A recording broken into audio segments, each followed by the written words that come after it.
I, Kithure Kindiki, being appointed a Cabinet Secretary of Kenya, do swear that I will at all times be faithful to the Republic of Kenya, that I will obey, respect, and uphold this Constitution of Kenya and all other laws of the Republic, that I will well and truly serve the people and the Republic of Kenya in the office of Cabinet Secretary, that I undertake to hold my office as Cabinet Secretary with honor and dignity, that I will be a true and faithful counselor to the President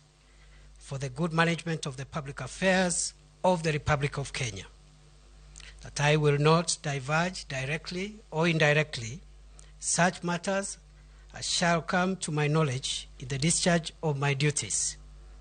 and committed to my secrecy except